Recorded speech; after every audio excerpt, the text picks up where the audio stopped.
What is up, CineNerds? Sorry for the delay.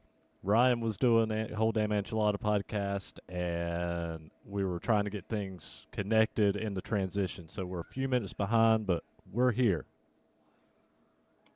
We're here in JP Square. All right.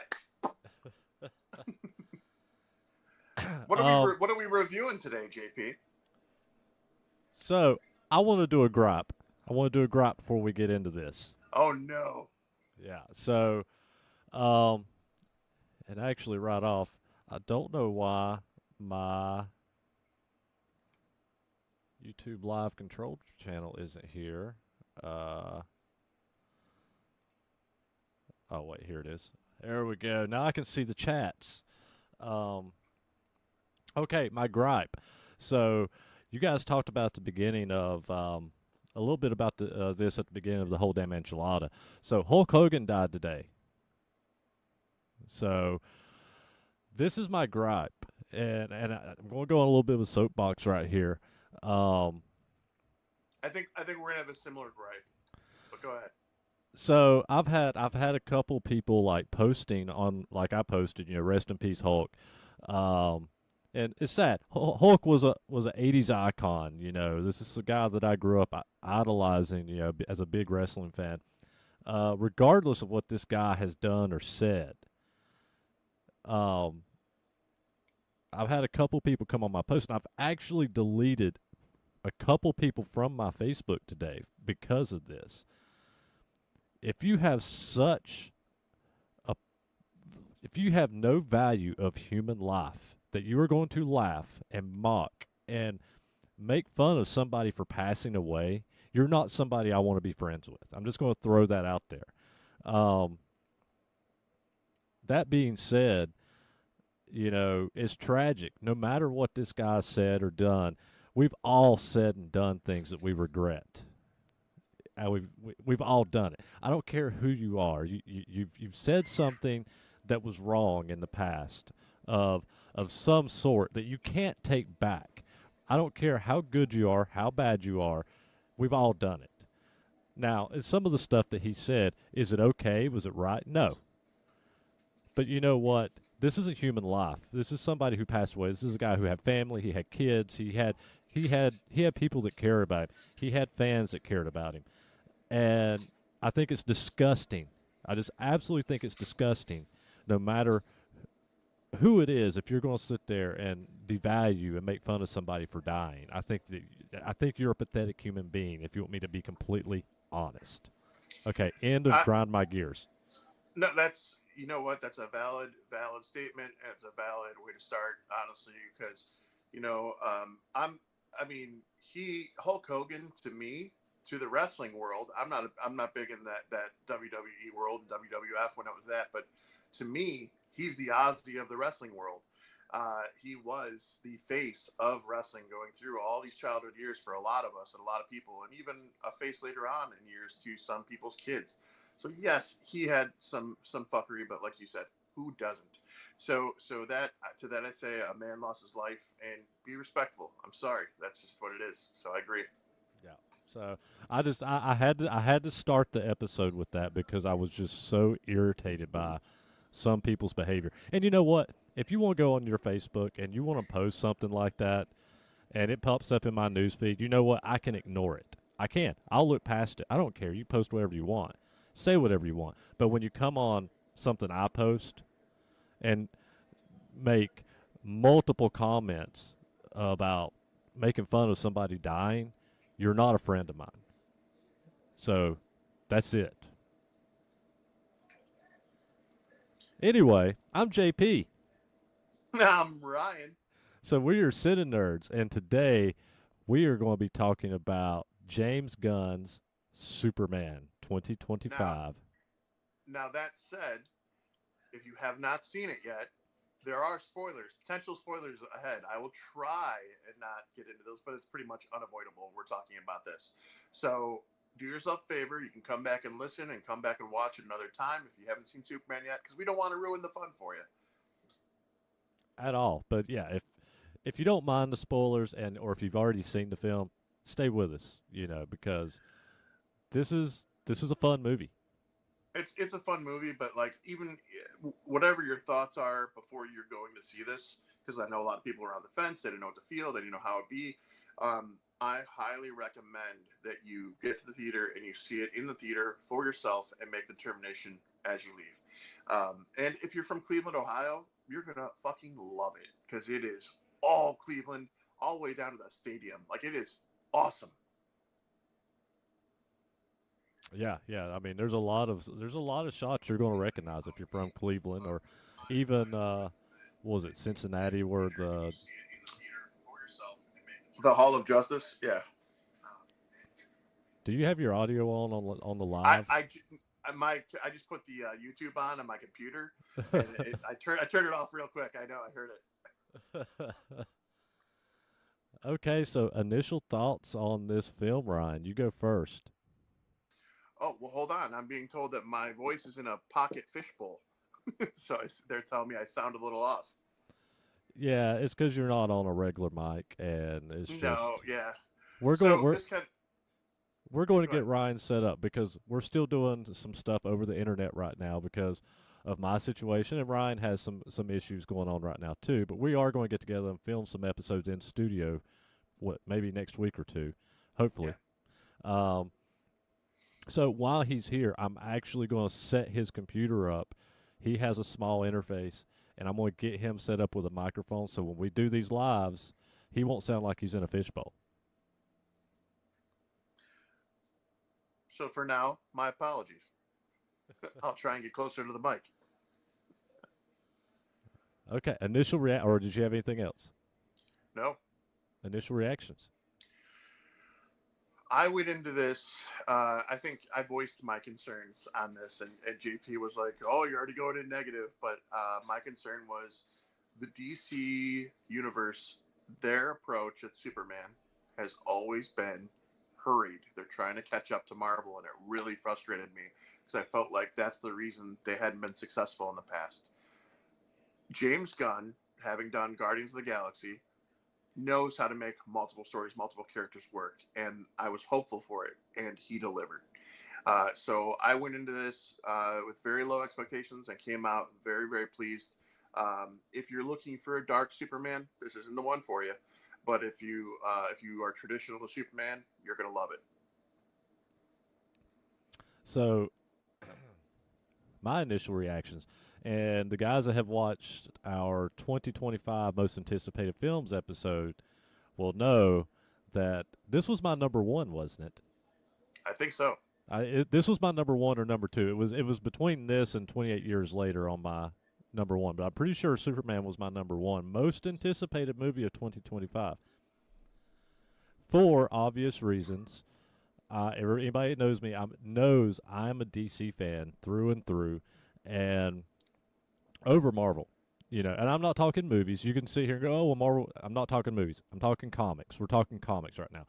I am a huge DC fan, comic book fan, and I'm a massive Superman fan. And I don't know if you'll be able to see it because I've got the green screen, but I do have a Green Lantern tattoo. Put the gun show away. We get it. We already know about the gun show, JP. Okay. So, knowing that there was going to be a lantern in this film, and obviously Superman, I was fucking psyched for this film. And so I went in with huge expectations, as well as I said on other episodes that we've done. I'm a massive James Gunn fan. I've been a James Gunn fan since he was working for Troma Films. Um, I mean, this is a guy that wrote Romeo and Juliet. He went on to do films like Slither, and then before he even got to do anything with Marvel. So I was a huge James Gunn fan off the jump. So I've been the one saying the whole time I have faith in James Gunn with rebooting the DC film universe, and no better person out there. There isn't any better person out there, I think, that could take DC films to the next level where it needs to be. That being said, I went into this film overhyped. I did not leave disappointed. I will say I did not leave disappointed, but there was some pacing issues for me. but fantastic film. I left the film absolutely over the moon for this film. Yeah, I kind of even. Can I say what my favorite part of this is besides Cleveland? It's fucking Crypto all day. Dude, Crypto is the most real dog with superpowers I've ever encountered. He is real. Like he's an annoying dog who won't listen. Who's stubborn. He doesn't talk. So he's an actual like that's CGI, but he acts like a dog would act in all aspects: playful, stupid, loving, loyal. Just wonderfully done. I was so pleased about that. But that's how the movie opens. It's essentially the scene that we all saw in the trailer where Superman crashes into the snow and he tells Crypto to take him home. And Crypto does that. So it's a great way to start. Yeah, and that's one thing I really liked was most of the stuff you see in the trailer happens within the first 10, 15 minutes of the film for the most part. So you're not like you've not seen everything in the film in the trailers. So that was one thing I loved about the trailers, and it didn't give it gave a bit away, but it didn't give too much away. And I mean, I'm going to say off the bat, the best things about this film, and you're going to notice who I'm going to leave off of the best things about the film. Crypto, Nathan Fillion as Guy Gardner, Green Lantern, and Mr. Terrific. That is the 3 MVPs of this film. I'm here for that. Guy Gardner was a tough pill to swallow for a lot of people in this one. Not for me, because I understood his character. I understood why he had the horrible haircut. I understood everything about him and his character. I did see fanboys going crazy about the freaking out about when he uses the hand to slap away the soldiers, and he just makes it like come into existence. And yeah, just stop over analyzing bullshit, guys. Just enjoy a movie. Yeah. I love Nathan Fillion as Green Lantern. I mean, he played the jerk, and that's what I wanted to see with Guy Gardner. I wanted to see him play a jerk. I didn't want to see Hal Jordan. I didn't want to see Jon Stewart. Now, do I want to see them? Yes, but we knew we were getting Guy Gardner, and so he played Guy Gardner the way I wanted to see him played. And he did Guy Gardner with the ignorance and arrogance that is Guy Gardner. So like yeah, it's he's absolutely comic book worthy all the way to the haircut. So Hawk Girl, you warned me about Hawk Girl, so I went in looking at her with that WB outfit, and I was like, yeah, that's pretty on point. That is definitely WB. I will be honest with you, the Hawk Girl outfit we got in the WB looked better than the Hawk Girl outfit we got in Superman 2025. That's fair. And Mr. Terrific, man, Mr. Terrific was just a badass in this film, and I've always been a fan of Mr. Terrific, and we had him in the WB as well, and I think it was Arrow he was in Arrow, and I didn't mind that iteration of Mr. Terrific, but man, this Mr. Terrific, the guy who played him, dude, he knocked it out of the park. He was, to me, he outside of Crypto, he was the highlight of this entire film. He was, but every time he talked, how did you take his voice? I don't know. I didn't pick up on it. He's a bad mother. Shut your mouth. He totally was Shaft, dude, all day long. Well, but that's how I've always perceived him. I think that's why I didn't ever correlate that.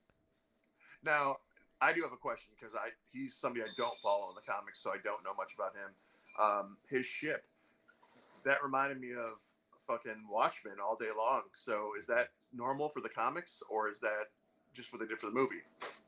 I'd have to go back and look because I couldn't answer that with all certainty with you, but I do remember him having a ship. But what does it look like? I can't remember. And most of the stuff I've ever read or seen Mr. Terrific in, he's never actually had a ship most of the time. So I don't have a solid answer there. And then with Mr. Terrific, did you, because it is James Gunn, I have to put the comparison out there. The drones, he's fucking Whistler. As soon as they started zooming around Yeah, and hitting everyone, but I was like, but oh, those spheres, that's a Mister Terrific thing. That is yeah, yeah, that for is sure. that is that is his thing. So did he rip it off of Guardians? I don't think so. I think Guardians may have ripped that off of more off of him. Maybe I don't know. J- Marvel DC rip everything off of each other. JP, I have to stop us right now. Did you flex on camera wearing a Britney Spears shirt? Unbelievable. Oh my, it's Britney, bitch. Oh boy. All right. Back to Superman. And if you notice, the Britney's written in green, so my green screen filter is like, but it's I, okay. I, yeah, I'm gonna have to rewatch this and screenshot you and you're flexing with the Britney shirt on though. All right. Megan wrote, she asked the coworker who played Mr. Terrific. Second I showed him the actor, I was like, it's the guy from Twilight. So he must Yeah, have been. I never saw Twilight, so I couldn't tell you. I had to. So I was trying to be a proactive father, and my oldest, who's now 27, because I'm old as shit, she wanted to read the Twilight books, so I pre-read them. I did not let her read the last book for obvious reasons until she was of age, um, but yeah, I had to watch these and read these, and it's painful. It was really painful, but we got through them. But yeah, I remembered him as soon as they as soon as that correlation was there. Never seen him. I never had a desire to watch or read the Twilight stuff. So It's just so high school and gushy. It's weird. well, I mean, when they came out, I wasn't a teenage girl. Nah.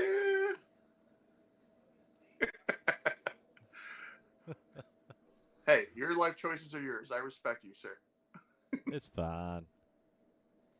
Um, let's talk about the villains for a minute, because I don't want to give too much away with this film. You know, because I want you guys to go see it. But so we have Lex, we have Ultraman,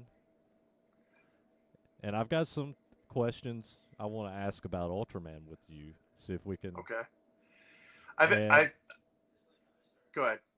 and we have who was the other one? It was Metamorpho. he's not a bad guy. Metamorpho's not a bad guy. Oh, you're talking about bad guys. Um, the What's the tech engineer, chick? the engineer. Yeah, yeah, yeah. Okay. That's who I was trying to come up with. The engineer. I just got done ranking Hellraiser movies, and I didn't even talk about the engineers. Jesus. Anyways, but yeah, Well, the engineer was a you cool know, character. the engineer could have been a Cinnabot. He actually is the first Cenobite, and he that's why he watches the corridors. Well, I'm talking about the engineer in Superman. Oh yeah, okay, I fair. mean, she was gothic enough. She transformed into different ways to kill you. So The way she talked to Lex and about how she changed her body to commit to it too, it was pretty good. I like that. what'd you think about this Lex Luthor? He's okay. Nicholas Holt. Nicholas Holt. I mean, he's done a lot of great films. He has, and he is. I think it's really. I don't know. Lex Luthor is one of those characters who's just really hard to pull off the right way, because I have the version in my mind of comic book Lex Luthor, and I have these movie versions we keep getting, and I just feel like I haven't gotten the right Lex Luthor yet. I will say he's up there though. He's not bad. He's not bad. I think he looks the part better than Jesse Eisenberg. That's one of the worst ones. Yeah, I didn't too much mind how Jesse played Lex in parts. Uh, In parts. So Rick said Lex was better after 20 minutes in, which kinda yeah. yeah. Um, Now speaking of Lex, there was a cameo of a different Lex Luthor in this film. Did you know this? No. So you wouldn't have recognized him because he was in full uniform. He was one of Lex's little henchmen that was supposed to go out and fight Is Superman. is this It your was Smallville? it was the greatest Lex, the For you? greatest Lex Yeah. Luthor, Michael Rosenbaum. Okay. That kind of sucks. I They know got they should put they into should that. yeah they shouldn't have put him like all in costume. They should have let you actually recognize him. But Michael Rosenbaum was in this film. Yeah, he wasn't bad at all, especially because the reason I could deal with him in Smallville. By the way, I will admit openly, I've only seen one season of Smallville. I have to go back, but what I saw in Smallville was a Lex Luthor who is finding out who he is, and I appreciated that more than I did. The thing with Michael Rosenbaum's Lex is he had 10 seasons. Well, we'll say 8 seasons because he did leave like for a while. He had multiple seasons to really hone in that Lex. He played Lex probably he played Lex longer than anybody on screen, and yeah, the first season. If you never made it past the first season, that's him kind of figuring out who he is as a young Lex.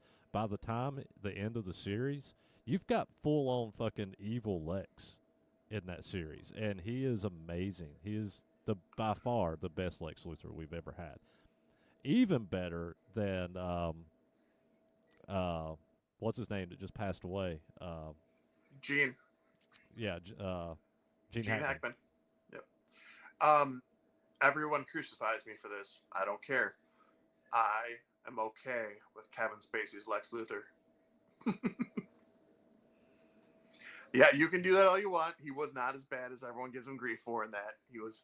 I mean, he's a piece of shit in real life, but he's I think that's my issue. I don't think I didn't mind him as Lex, but I just I I hate Kevin Spacey. yeah. If I didn't find out the things I found out about him, I probably would have thought he's one of my favorites, honestly. But which is a shame because we've talked about that in the past as far as um, you know pulling down characters or watching the films when those types of things get centered around, and it's a shame to have the rest of the cast and rest of the people working on those films and those projects not get recognition because something else slighted it.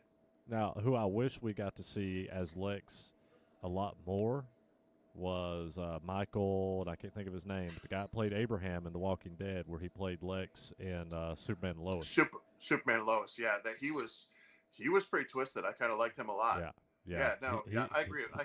He was a badass Lex. I honestly think, in a lot of ways, he's my second or third favorite Lex Luthor.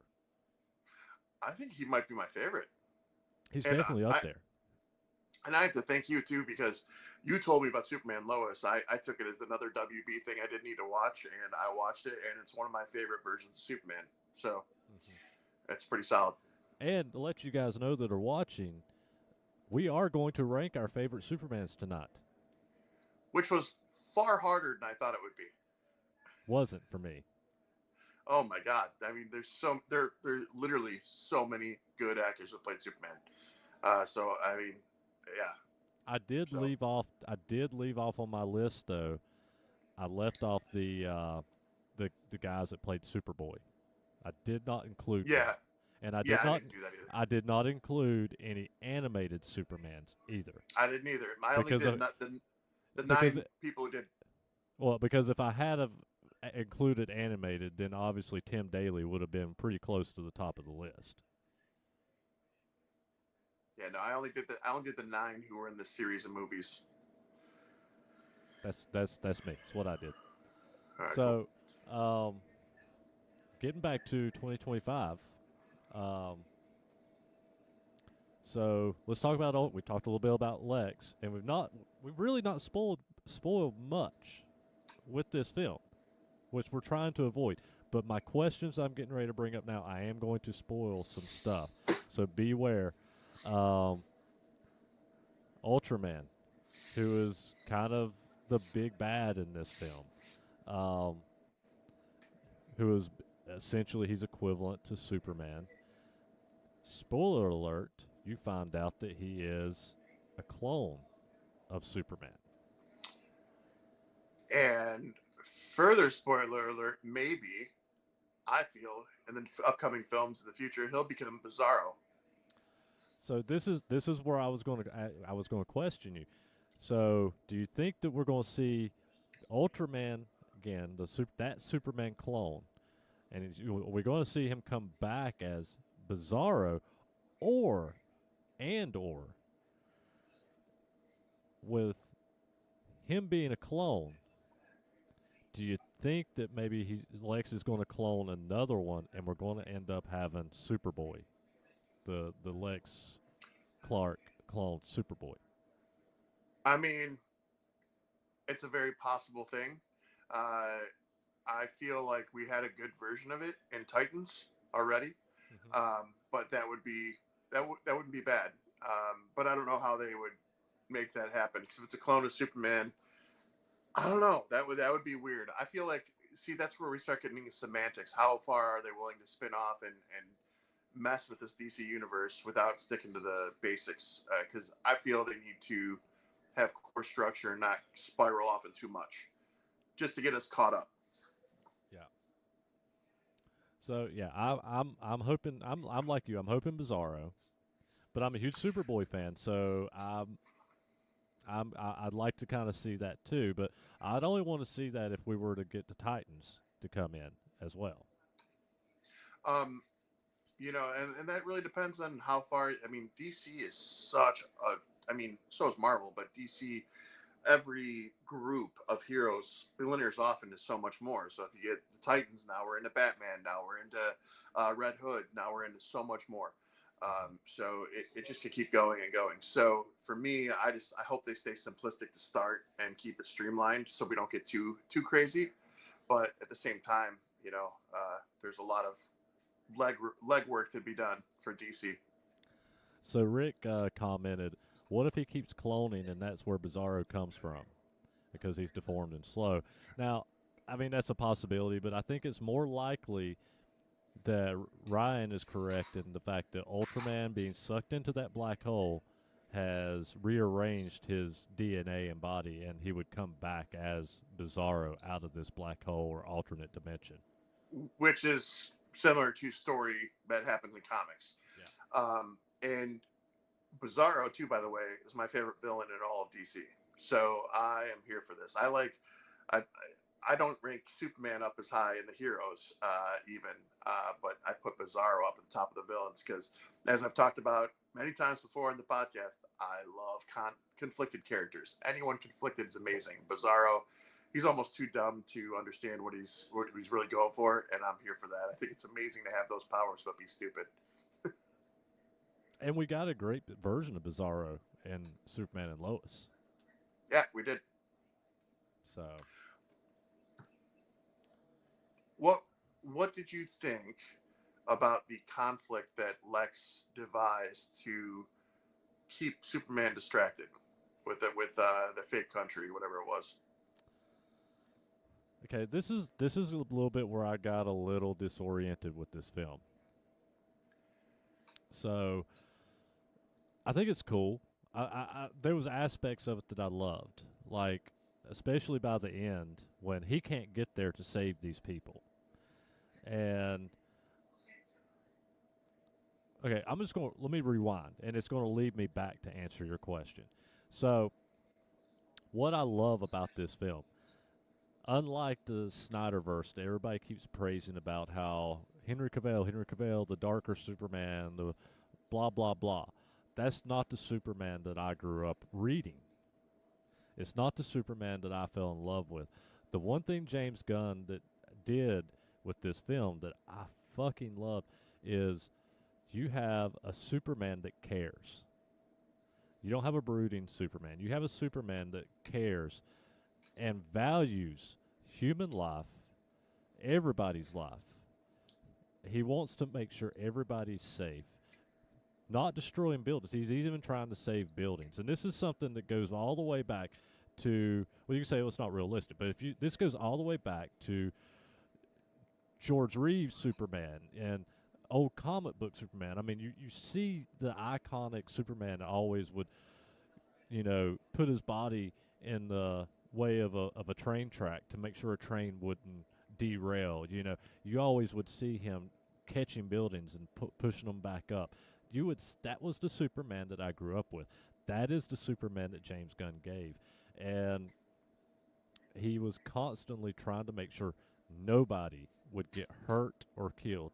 And so we get to the conflict. I do love, like, towards the beginning of the film when this conflict happens and the whole government getting involved and him doing the interview with Lois and him getting so upset with the interview with Lois that he's actually starts yelling and saying people were going to die. Why was I going to ask if it's okay to stop this from happening? Why should I have to go talk to government officials when I want to? I'm saving lives. People were going to die. I had to go, and so that aspect I loved. Now some of the filler stuff in between, I think it gets a little bogged down, and it was something I know that needed to be there, especially for the ending, because once we got back to the ending, I kind of liked that storyline again because these two countries are going to war. Well, Superman is fighting Ultraman. He's fighting Ultraman and trying to stop this black hole from destroying the planet. He can't go stop this little war. And you see these people begging for Superman to help them, because they're all about to die. And who do you see? You see the fucking Green Lantern. You see Hawk Girl. You see Metamorpho. You see all these guys, all these other superheroes show up to prevent these people from dying, and I fucking love that whole scene. Yeah, I was here for it. The only thing that I didn't like for that initial scene, I love the hero aspect, was the like this big battle's gonna be fought on a field, and in that like the whole country people are in that field and they only have sticks and stones and a couple guns. Like that was the only thing, and I get it, they're trying to go for a third world approach or whatever, a third world country, but it was a little very, I don't know, unrealistic in that regard, because you think, they would have some kind of something, even rocket launchers, anything, I don't know. So that was a little weird, but that's also semantics. That's me not enjoying the film for what it is, like I always complain about. So you take that out of the equation, though, and when they show up, it's pretty cool. And they're like, "Yeah, he couldn't make it. We're here. Don't worry." Yeah, we And brought in the A team. yeah, yeah. And I did, man, when I did not have on the bingo card in that movie a black hole opening on Earth, or a dimensional rift. Sorry, but essentially a black hole. So that was pretty cool too, and the way that Lex could turn it on and turn it off. I was like, this man's way too villainous. So as much as I didn't like him, those things kind of got cooler as he went. But yeah, I don't know. Good stuff though. Did you notice during that final skirmish when Lantern shows up and everybody shows up to protect those people, when Lantern starts throwing his hands out, flinging tanks over and stuff, did you notice the hand gestures? No, but that was the thing I was talking about for the complaints from the fans. The hand gestures coming up out of the ground with the Green Lantern hands coming out of the ground. Oh yeah, were middle fingers coming yeah. up, pushing tanks over and stuff, and they're all middle fingers. I do remember that. I also liked, to rewind a little bit, the scene that's from the poster that went around where he's sitting in his living room with Lois, and out the window is a giant creature that the Justice, what do they call him? The Justice what in this? Something like the Justice Group or the Justice Gang or something like that. Yeah, something a little cheesy like that doesn't fit, but they're getting there. But I like that they were handling it, and Superman's like, they've got it. It's all good. This Superman, I do want to go back into the Superman, though, and talk about what you were saying as far as the personality. So I don't think that you're going to keep the Superman. It's just not able to happen. And any storyline of Superman, yes, there's that element of him wanting to be good and do well, but he always finds some kind of darkness. Even in Superman and Lois and Christopher Reeves, all of them face some kind of internal struggle where they're questioning who they are. They're questioning their morals, their values, if what they're doing matters. Again, conflict guy here. I love it. So when that happens, though, I'm drawn in. I do like seeing Superman go rogue, go dark. I like the Infinite Crisis versions of Superman where you get the evil Superman, and there's so many different variants of Superman that I wouldn't mind seeing some of that down the road too. But yeah, I would like to see a moment like when Christopher Reeves is drinking at the bar as Superman, something where he's just defeated internally and he has to pick himself back up and become Superman again. I love those moments. I think they add value to the character and makes you connect with him on a more personal level, because everyone can't control that good kindness, and you want to identify with these characters. Um, so when he pulls his crap together, though, I mean, after he feels he does do that a little bit in this movie too, but not to the extent. He does stay that good boy Superman. Mm-hmm. And when we first get the Superman, you're hearing him even say like those things like "gee golly," like he's talking like our old school comic Superman. His outfit, except for the S that everyone complained about, his outfit is even traditional in the sense you got the red underwear over the outfit again instead of the one piece that Cavill had. And there's so many cool little details that Gunn paid attention to make this character be an iconic Superman.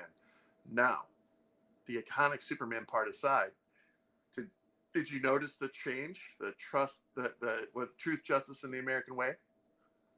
So yeah, so there's a giant underlying political thing, and it goes with the theme of the movie where they're comparing this movie and kindness to being the new punk rock that I really really valued, because Gunn, without letting anyone know leading up to it, he basically delivered the biggest fuck you Trump movie you could have by saying, "Hey, guess what? Superman's an illegal immigrant, and ICE isn't kicking him out." Like it's just not, those type things. Like we have to be better than that. And the way the message was conveyed, I was here for it. Um, yeah, and I know a lot of people's been complaining about that, saying the movie's really woke because I've heard a lot of people making that complaint, but the movie's really not. It's really not. It's a very subtle But kind of like you said, a little punk rock thing that James Gunn did. It's pretty subtle in yeah, it. Eh, but that's what makes it so powerful, Yeah, is because it's not beaten into the ground. It's delivered where you still have a quality movie that's following its storyline, but at the same time, that message is so relatable to where we're at modern day. Like, you know what? We don't like to get into politics on this podcast. We like to keep it all about the cinema, because who needs more stress in their lives? But I think Gunn did it so well in this that it was a good uh, cinematic start to this new DCU for me, and I'm ready for whatever's next.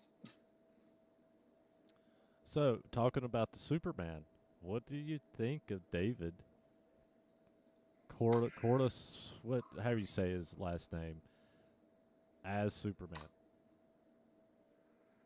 So he's he's got an appeal. He's got a build. He can fit the build. I didn't know if the Clark Kent version of him with the broccoli head hair really was working for me. Yeah, Um, but I think when the movie was done, I was on board. Before the movie started, I was not 100%.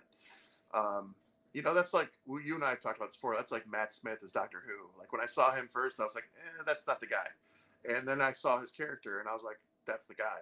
He's great. And so to me, this guy will grow on you, and he can be a great Superman. he looks the part. He does an okay Clark. I'm not gonna say his Clark is great. He does an okay Clark.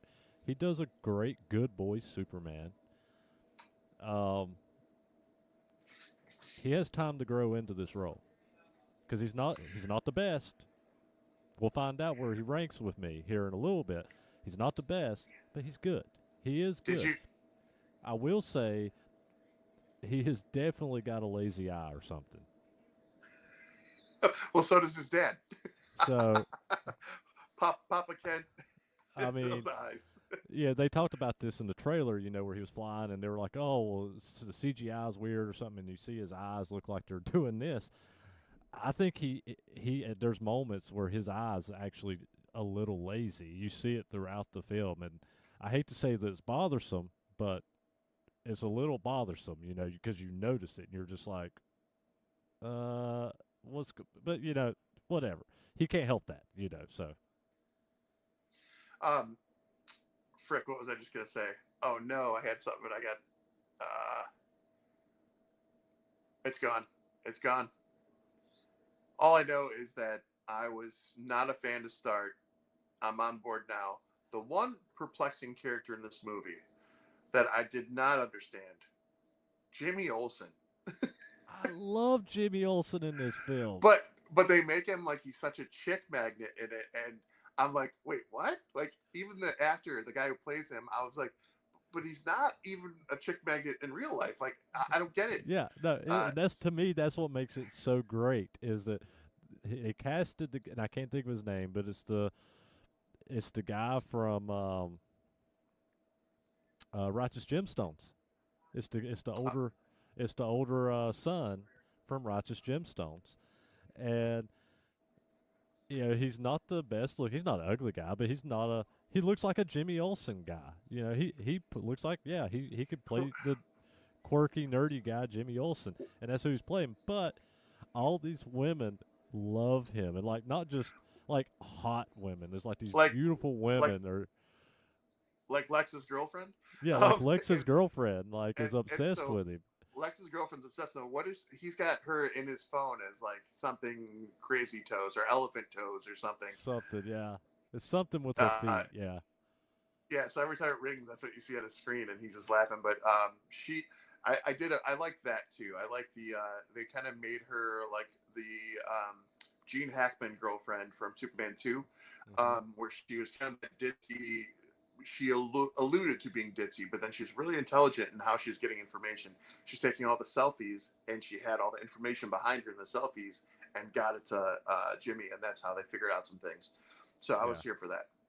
But I loved. And you talk about punk rock. To me, what James Gunn did with Jimmy Olsen was completely punk rock, and it was very just. You got this very nerdy character that just women are flocking to, and it's like he's so tired of women because they would keep flocking to him. And he's just like, oh, no, no, And I think it was fantastic. Um, the movie as a whole, for me, felt almost perfect. I do like that uh, I like that we jumped right into it. I like that you jump right into it, and we all get it. We all know where Superman came from and how he got here and all that.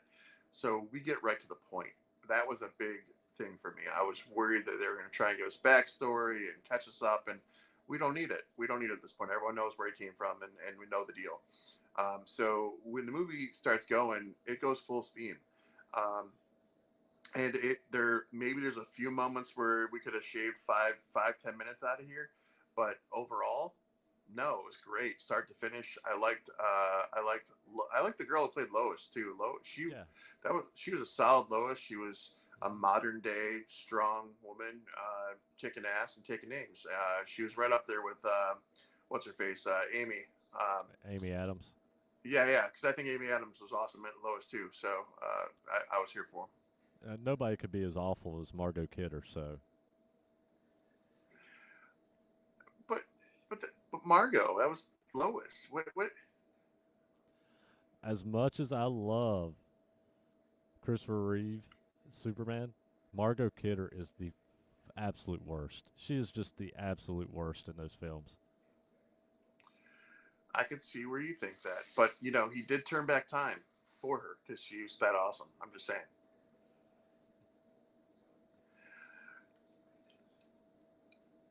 All right, All right. so we've not spoiled a lot with this film. I don't feel we've given a few tidbits away. We've really just been talking about the characters and the flow, somewhat of the flow of the movie. Because I'm sure it's going to take us a minute to get through of our ranking of our all of our live action Superman. So let's go ahead. Go ahead. I was just gonna say one thing we didn't talk about. How did you feel? By the way, guys, this is a big spoiler. How did you feel about Supergirl? We'll see. Well, You no, know, I meant the intro. How do you feel about that? Because that was, I mean, a drunk Supergirl falling all over the place. Not what most people would think, but it is true to the character. It So is at true least to from the the character. comics, yeah. Yeah, So no, it because is true to the character. she's We'll see. I defiant. mean, we'll see. We'll see when we get a Supergirl film. I think she's a great choice for. I think she's a great casting choice. You know, I dug the girl that was they casted in the Flash. I thought she was one of the best things about that Flash movie. I was sad to not see her come back, and obviously I can't think of her name. The girl who played Supergirl in the TV series. I dug her a lot. And obviously one of my childhood crushes, Helen Slater, who played Supergirl. The movie has a bad rap, but man, that's I love that old Supergirl film. That, that was a great movie. Yeah, I love that Supergirl film, especially the extended cut. I think it's the only cut you can get now. That extended cut is so much better than the theatrical. Yeah. Um, but we'll see. We'll see what happens because at the end of this movie, you get our new Supergirl. You find out that Crypto is actually Supergirl's dog, and Superman was dog watching while she was off partying off world. Um, so all you see is a drunken, hungover Supergirl. So we'll see where they goes with that movie. But I think it's going to be fun. I think you're gonna get a darker one movie in that than we are with Superman, and like again, I kind of need those emotions and those elements. So if Superman's the balance to her and he stays like all goody two shoes, then great, that'll be cool. Yeah. Let's get into these rankings. Yeah, let's get into the rankings. I picked this one. This is you. All right, I'll start it off. So at number 9 for me, and this is all right. Before I Oh, even we doing start the wait, we rankings, doing rankings or we doing the ranking or the our oh my rating? bad. I thought Our I thought we rating. were ranking. I Let's thought we do were our ranking the Superman. let's do our rating of the film and then we'll get into our rankings. All right, I'm gonna say my ranking right off the rip, and then I'll tell why. I'm gonna go 4 nerds flat. I thoroughly enjoyed this. I think that it's still in the beginning though, so I think there's room to grow and get better and better. I'm excited for the Lantern series, for the Supergirl movie. There's some things on the horizon that are really gonna make this movie pop and mean more. I think so. It'll probably become more a higher score for me down the road as these things all come together. But for now, 4 is where I'm sitting with it. Well, we are dead on. We are Really? dead on. We are dead on because I was floating between a 4 and a 4.1 and I'm gonna match you. I'm gonna say a 4 and for same reasons. There's a little bit of I agree with what you said earlier. I think there's a few minutes that could be shaved off here and there in this film. They could have changed a little bit of the pacing and transitions of stuff a little bit better. Um, I think David's going to be a good Superman, but this is film one for him, and I think give him another movie, let him get into this role a little bit more. He's going to be a great Superman, but he's getting there. Go ahead. And Sorry. this to me what saves this film is what we said at the beginning. It is Crypto, it is Mr. Terrific, and it is Guy Gardner that really pull this movie together and what James Gunn did with Superman with making the goody two shoes Superman that wants to save people. There was a recent interview with your boy David, and the interview they said if you because he's a Star Wars nerd through and through, and they said if you were given an opportunity to play a Jedi Knight or continue to play Superman, what would you choose? He said Jedi Knight. So he goes, I'm under contract for at least one more movie. So he goes, but anything after that. Maybe I got to change my ranking.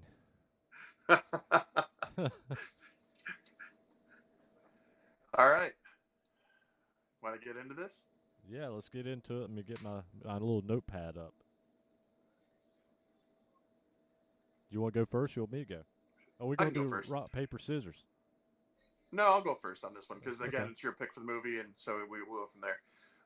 So Let I me want make sure. Let me make sure you got a top 9. 9, correct. Okay. So with the 9, though, I want to preface this by saying that all of these are so amazing, and it was really, really difficult for me to choose. So when I'm placing these in order, it's circumstantial because they're all so close and so minor that I can't let's just get into it. So at number 9 for me is only because I'm not super familiar with his era was Kirk Allen, who was the first Superman from 1948. He is my number 9. Okay, well that made that one pretty easy. He was short lived. Um, and then I will let you go from your. Well, you just said you're 9, so I guess I'm back to 8. My 8 is Dean Cain. Lois. My 8 is Dean Cain. We're doing all right so far, JP. He's just the shortest, and he just was the least believable as Superman. He's still awesome. Just like I said, these are all so close. I actually really like the Adventures of Lois and Superman, but it, you just have to be honest with yourself. Dean Cain was not a great Superman. It was a fun series, but it is what it is. Yeah. So number 7 for me was, and JP's, you're not going to agree with me on this one. I'm going to tell you, ours are going to be vastly different going forward. That's fair. Yeah, because those two are kind of what they are. But this one, oh boy, you're going to be upset. Tom Welling. So he, he knew it. So you have seen all of Smallville. I have not. That's the only reason he's here, because he's probably going to be amazing when I see this, because I am going to watch Smallville and I am going to give it the due justice it deserves. But yeah, otherwise he might be higher, but for now, that's where I had him. So my number 7, David Cornsweet, or however you say his name, our new 2025 Superman. He is my number 7. Okay. He is still getting. I'd said it in the overall review. He's still coming into this role. He's low on the totem pole with me with my favorite Superman. Well, since I already said my 7, I'll go into 6. David Cornsweet. He's my 6. So same reasons you just said. Who was your 7? 7 was Tom. Tom. Yeah, Tom. okay, yeah. Okay. So six was 6. Your 6 was my 7. Yeah. Did you have anything else to say? No, it's the same reasons you had. We're still have a lot of ground to cover, a lot of horizon to get past. So you ready for the internet to erupt and be pissed at me? Oh, my number 6. My number 6 is Henry Cavill. Okay, I can get that. I mean, Henry is great. He's a great Superman. I love Man of Steel. I champion Man of Steel. I champion the extended cut of Batman versus Superman. I champion the Zack Snyder cut of Justice League, but he's not the Superman that I love. He's not that type of Superman. It wasn't the Superman I grew up with in the comics. A lot of people say, "Oh, well, he's more modern." I get it. I enjoyed him for what he did, but for me, he's not Superman for me. Okay. Number 5 for me is George Reeves. George Reeves, it was the number 2 Superman in 1951. He has a very checkered history with Superman, and all the way up to his suicide that still is lingering in mystery. They don't know for sure what the circumstances were, but it's deemed as suicide. So my number 5, and I put him over Henry Cavill, and a lot of people will be mad. Brandon Routh. Okay. Because Brandon Routh, he suffered from a bad Superman film, but Brandon portrayed what was meant to be a sequel to Christopher Reeve Superman, and he played Christopher Reeve Superman fantastically. Now we're going to jump forward a decade or longer, and you get Brandon Routh getting his chance to play Superman a second time in the CW crossover, and he gets to play the Kingdom Come Superman, the Superman that loses everybody he loves. Lois is dead. Lex kills Lois. He kills Perry White. Everybody's dead, and so you got that style of Superman that you saw in Superman 3 that you talked about you liked with Christopher Reeve getting so dark, and then coming back to himself. You get that Kingdom Come Superman with Brandon Routh in the Yep. crossover, and you get a head-to-head fight with Brandon Routh's Kingdom Come Superman and Tyler Hoechlin's Superman in that crossover, and it's just fantastic, and it was so great to see him get a second chance at Superman, even though it was on TV. I I think he could have been the perfect Superman had he got more films and a better film than Superman Returns. So yeah, Brandon Routh, my number 5. All right. My number 4, Tyler. Tyler is my number 4. Primarily because I really wish we had seen more of Superman and Lois, but I do feel that series ended perfectly. I don't say that about the ending of a lot of series, and that series left me feeling good about how it ended, and I was okay with it, and I could sleep at night. But he had that good boy, that goody two shoes vibe, and he wanted to be wholesome, and there were still these dark elements he battled with. Portrayed it very well. So yeah, Tyler was a great Superman. I'm happy that he got to have that role. So my number 4 is George Reeves, and I grew up watching watching those old Superman with George Reeves. They used to come on. I think it was early morning on TBS because I used to get up early to watch the Adam West Batman. They used to run early on TBS when I was young, and I think it came on like 4 in the morning or 5 in the morning or something like that. And Superman would play kind of the George Reeves Supermans would play kind of alongside with those Adam West. And so that was what part of my childhood was George Reeves Superman and the Mole Man movie. I love the Mole Man movie that George Reeves did, and so George Reeves is kind of one of those iconic Supermans that I loved, and he was really close to my first Superman. Christopher Reeve was my first, and George Reeve was literally right behind. I was watching those like right behind watching those original Superman films. So All right. What am I at now? We're at 3. we're at 3. Mine is Brandon Routh here.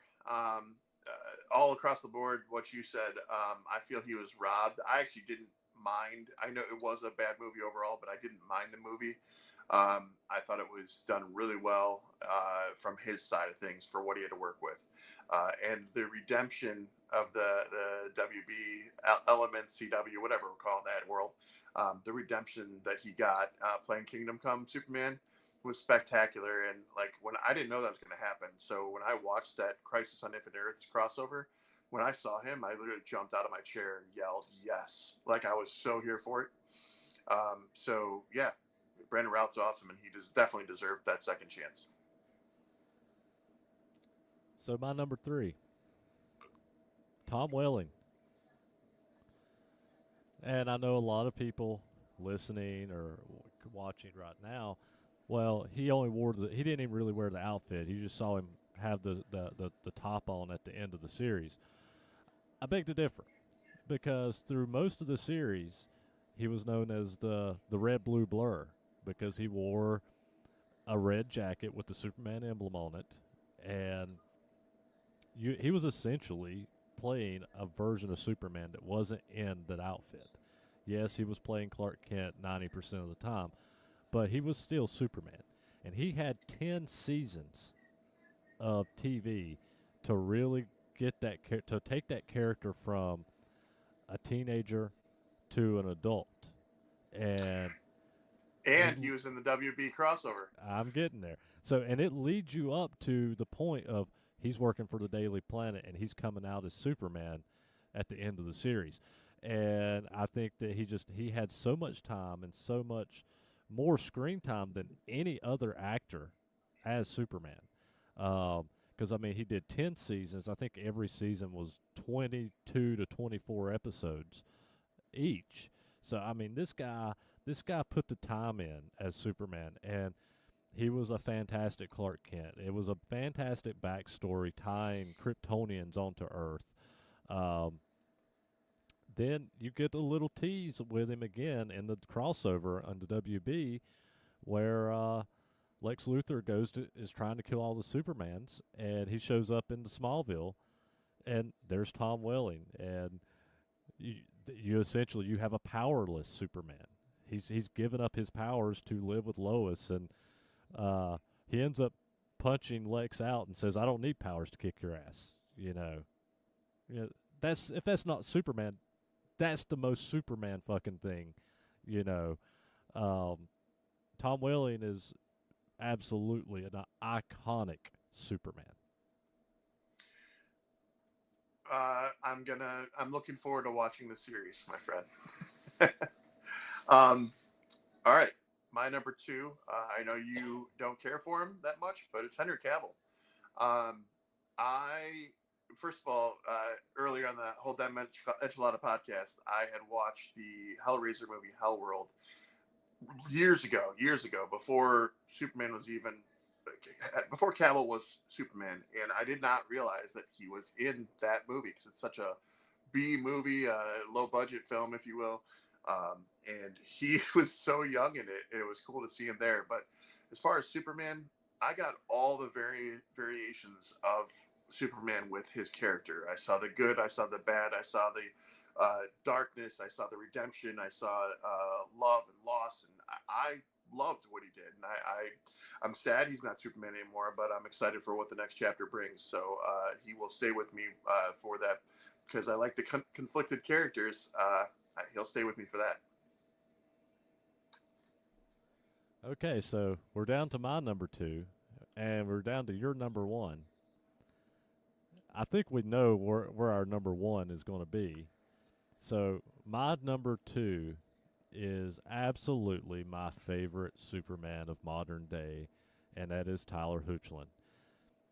Tyler is by far the superior modern day Superman over Henry Cavill, leaps and bounds over Henry Cavill, way over David. Um, Nah. Tyler is just he is the greatest Superman we have had since Christopher Reeve, hands down. And he had multiple seasons since to again get that character together, and not to mention the seasons. He was also in Supergirl for a number of seasons and episodes too, before he even got his series. So Tyler was absolutely to me Superman and Lois, that whole series with him is a modern day Smallville with actually having Superman instead of Clark growing up. It's Superman with his kids growing up in Smallville. And essentially the whole series feels like a modern day Smallville with a better budget. So And it's Tyler just to me knocks it out of the park, and he is my number two. so the reason to me that like Tyler is amazing. I ranked him lower, but he is amazing in all fronts. The reason that series, though, to me is so successful isn't about him per se. It's about the way they portrayed Superman in the sense of he's a different Superman from a different universe or a different timeline or whatever, another Earth. But there's not a million enemies to fight. He's literally it's very limited to what he's dealing with what's coming into his city, into Smallville and or whatever. But wherever he's coming in, it's very limited. It's Lex Luthor and Bizarro essentially with a couple other superpowered people. So you get to really focus on the personal element of Superman in that, Well, and you that get Doomsday as well. well, that's Bizarro, though. I mean, essentially. So it's the way that they did turn that around a little. So if you haven't seen Superman and Lois, I JP convinced me to watch it. I thought it was gonna be cheesy, and I gave it a watch, and I just highly putting it out there. Everyone should check it out. He is a worthy Superman, and he is solid. Not as high on my list, but solid. So do we just want to say what our number ones are because it's Wait, obvious it's Christopher Christopher Reeve. Reeve. Yeah, Yeah. there's no question. So Uh, he was my first Superman, and he was the biggest Superman. He was bigger than Henry Cavill. You can sit here and say Christopher Reeve was bigger than Henry Cavill. He was a bigger guy. He played Clark perfect. He played Superman perfect. Did he suffer from some bad movies? Because Superman 4 is fucking garbage. So let's just throw that out there. He suffered from having a horrible Lois with Margot Kidder, but he still pulls off Superman 1, Superman 2, and he co-starred in Superman 3 with Richard Pryor. I mean, all things in that realm, all valid, except for I didn't mind 4. I'm not gonna lie, but it was not wonderful by any means. But I didn't mind it. Not. It was also, I felt like Reeves was robbed going out on that one. Like he should have had a better movie to go out on. But I loved every Superman 2 is just, it's untouchable. It's one of those sequels that's just beautiful to me. I love it. I love when Superman relinquishes his powers and he's human, and You he got gets Terrence Stamp as fucking General Zod, and that's a much better General Zod than we got in the Snyderverse. I yeah, you're right. Absolutely, I agree. I did like Michael, whatever his name is, but yeah, no, I agree. Um, I like the Phantom Zone, the way it's portrayed in there. I liked when the one chick gets knocked back into the robot circuitry and becomes like the robot thing. And Lex Luthor, I mean, Gene Hackman, just he's great. The comedic banter with him is solid. So yeah, Christopher Reeves though, there was just something about him. You were captivated. You were drawn in. You really felt he was Superman. So yeah, my first Superman as well, untouchable. I mean, it was said in the advertisements, you'll believe a man can fly, and you could believe Christopher Reeve could fly. You believed that he was Superman. Yep. Wow, that was quite a list. Yeah. I wonder how many people I Well, made mad with that Henry Cavill. I mean, probably a few, but you know what? I think both of our rankings had some oddballs in there, so it was pretty decent. I mean, they're not going to take you seriously. You're wearing a Britney shirt, so it's There is nothing wrong with Brittany. no, nothing wrong, nothing at all. I think I'm going to be here for Halloween. I'm going to get a blonde wig with butcher knives, just Are start you going? dancing, Are you going to be naked with them? just a thong, thong and a belly. um, All right. you got any recommendations? Oh boy. Jeez. You know what? Just because I rewatched it, I'm gonna throw it out there for people to rewatch it. And it's not in the vein of Superman or hero movies, but for the whole damn enchilada podcast I was on earlier, I watched through all the Hellraiser movies, and I just rewatched the Jamie Clayton Hellraiser for Hulu, and I just really, really genuinely appreciate that film being part of the Clive Barker Hellraiser world. And I think it's excellent addition to the franchise, and so I can't stress for people to make sure they check that out if they like that. So I finally watched, and I'm going to get away from Superman. I'm going to go to horror. Um, while I was on the festival run last week, I sat down with my iPad and I watched Until Dawn. I finally watched Until Dawn. Have you seen this one? Because it's a video game movie, I've been reluctant.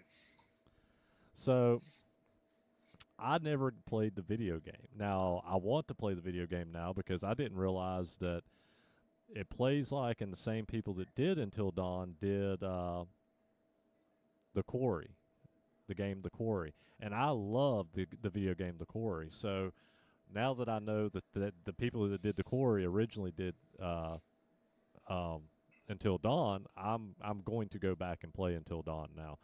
Um, so that being said, I never actually played the game. I did talk to a couple people that said, that were huge fans of the game and said they actually enjoyed the movie as well.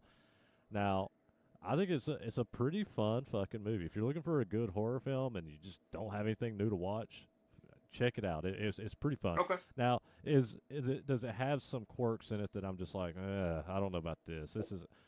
There is some of that, but overall the movie's pretty crazy. I mean, it's kind of like Groundhog's Day in a sense, So because every time you die, you restart the day.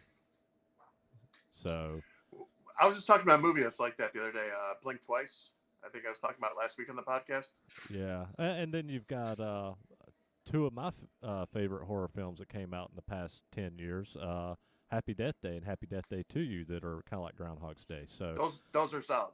yeah, so there's been a lot of this Groundhog's Day thing kind of feel to some films over the past 10 years, but yeah, this one's pretty fun. Now, me personally, I would rather watch Happy Death Day or Happy Death Day to You um, over Until Dawn. But if you've seen those and you're just looking for something new to watch, yeah, Until Dawn is fun.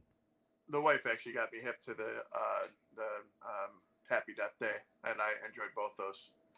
Yeah. No, I've been a fan of those for a while. And trivia fact, you know who the director is? I don't remember off the top of my head. The writer director of those is Christopher Landon. So that is Michael Landon's son. Oh, okay.